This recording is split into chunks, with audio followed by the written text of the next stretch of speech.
What is the purpose of life? There is no purpose, only cause. The universe is at bottom blind and dead. Thought is but an electrochemical impulse.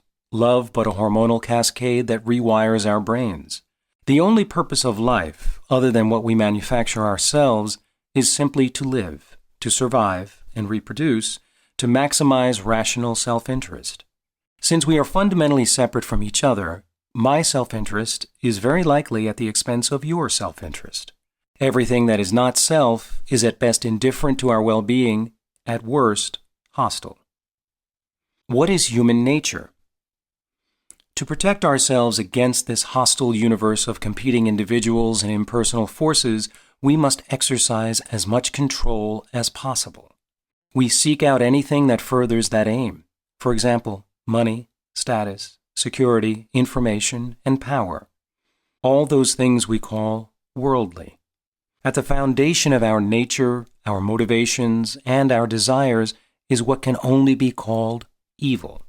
That is what a ruthless maximizer of self-interest is. What, therefore, is sacred? Since the blind, ruthless pursuit of self-interest is antisocial, it is important to overcome our biological programming and pursue higher things. A holy person doesn't succumb to the desires of the flesh. He or she takes the path of self-denial, of discipline, ascending into the realm of spirit, or, in the secular version of this quest, into the realm of reason and the mind, principles and ethics. For the religious, to be sacred is to be otherworldly. The soul is separate from the body, and God lives high above the earth. Despite their superficial opposition, science and religion have agreed. The sacred is not of this world. Who are we as a people? We are a special kind of animal, the apex of evolution, possessing brains that allow the cultural as well as the genetic transfer of information. We are unique in having, in the religious view, a soul, or, in the scientific view, a rational mind. In our mechanical universe, we alone possess consciousness and the wherewithal to mold the world according to our design. The only limit to our ability to do so is that amount of force we can harness and the precision with which we can apply it. The more we are able to do so, the better off we are in this indifferent or hostile universe, the more comfortable and secure. Where have we come from and where are we going? We started out as naked, ignorant animals, barely hanging on to survival, living lives that were nasty, brutish, and short.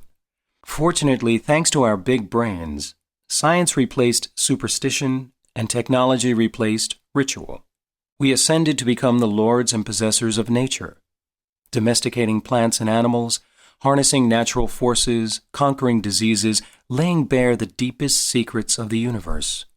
Our destiny is to complete that conquest, to free ourselves from labor, from disease, from death itself, to ascend to the stars and leave nature behind altogether. Throughout this book, I will refer to this worldview as the story of separation, the old story, or sometimes outgrowths from it, the story of ascent, the program of control, and so forth.